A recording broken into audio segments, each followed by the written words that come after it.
Hi everyone, it's Niamh here and welcome to my art journaling channel. Today we're going to be doing a really quick page in my craft journal and we're going to be collaging with some stamps from the new Dina Wakley September release. So I'm just going in firstly with some aloe paint on my page.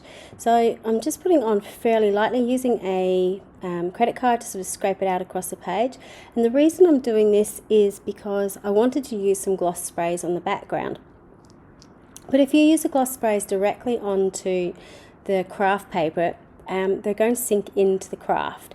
And that's fine, but you're not going to get those beautiful intense colours that you would usually get. So by putting a little bit of the paint in the background, you can see how I've suddenly got that beautiful orchid colour coming up on my page.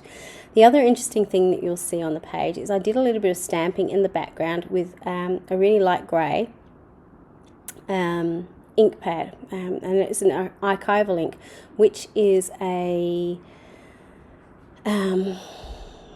oil-based ink. So you can see that it actually resisted, and you could see where the alphabets were. So it's a really cool little technique that you can do to add some extra texture onto your background really easily.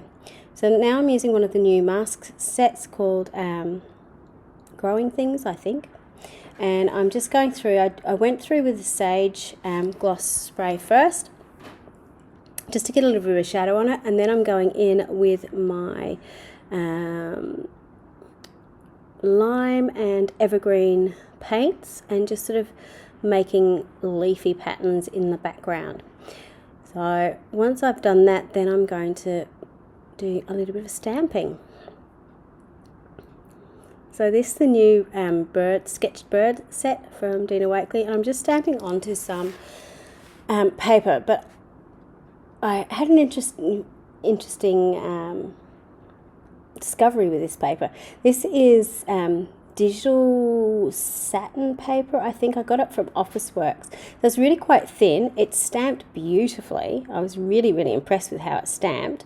But then I coloured it using the gloss sprays and I got a little bit of a surprise. Now, luckily it all worked out in the end, but learn from my experience. So probably using some thicker card or thicker paper would be a good idea. I'm just going around the birds and fussy cutting them. I am cutting off their feet. One, because I couldn't be bothered cutting out around them, and two, because I wanted to put my birds into a nest, so I wasn't going to see the feet anyway.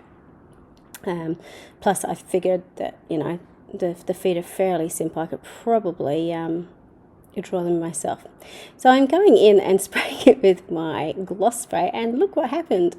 It just all automatically curled. I don't know why. It was really bizarre. It kind of flattened out again once I sort of unrolled it, but it was just that automatic curl. It made me think that the paper itself is a little bit plasticky, perhaps. I don't know, but yeah, that's what happened. So I sprayed the new gloss spray, which is syrup, onto my birdies, and then I have used a little bit of the orchid and sage to just do a little bit of shading on it. So I'm just dipping my paintbrush straight into the sprays. And that's one thing I do quite often. I'm not brilliant at using spray bottles and sprays on my work, so if I can use that as a paint instead of really fluid paint, I sometimes prefer to do that. So if you're a little bit scared of sprays, or if your sprays have blocked, it doesn't mean you can't use it anymore. Just use it as a paint instead. So once I'd finished, I put in a little bit of detail with the eyes, putting in a little bit of catch-all, and you can see how speckly the layers are. There's one thing I really like about the gloss sprays is they are quite transparent and they layer up beautifully, so you can get that sort of really rich depth of colour in it.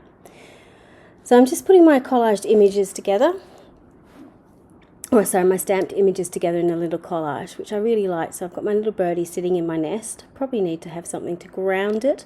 So I went to the new tissues to tear out something. So this is a growing set of collage tissues, and I could have cut out a branch, but I was feeling a little bit lazy, so I thought I'd just cut out, or tear out, sorry, a little strip of paper. and use that as my grounding. So I'm just using some gel medium to glue it down. And one of the reasons I chose this is because it has those strong lines on it, so that I can really sort of have an area to sit my birds on. I'm just using my gel medium to glue everything down so it's nice and flat on the page.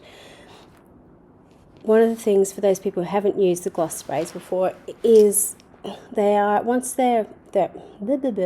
acrylic paints, so once they are dry they are permanent.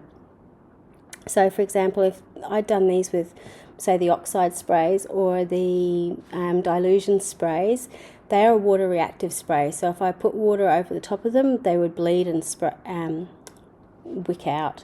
Whereas with these ones, once they're dry, they're permanent, so they're not going to shift or move. So you get these really cool watercolor effects, or can get watercolor effects, but you don't need to worry about it. And you can see here I'm putting my Stabilo oil pencil around it to give the sketchy lines again, and to give a little bit of shading to push the birds out and show a little bit of depth behind them.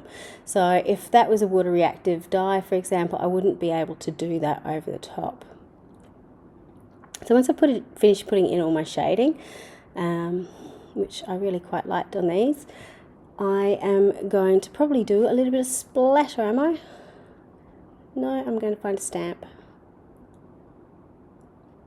I don't know what I'm doing. I'm messing around, obviously. Yes, no, I'm going to find a little bit of a title. So these are is another set of tissues from Dina Wakley, which are the alphabet tissues, and they have these really cool sort of graffitied stenciled tissues.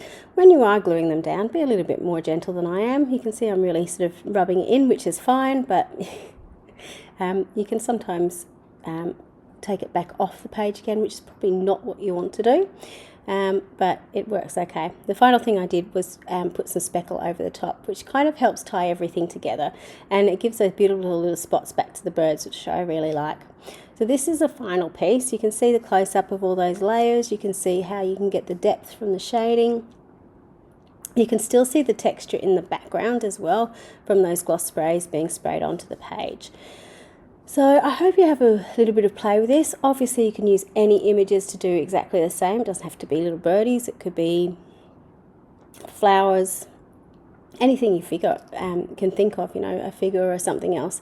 But just trying to put a few stamped images together to create a little cluster to put onto your page. Thank you so much for watching, and until next time, bye for now.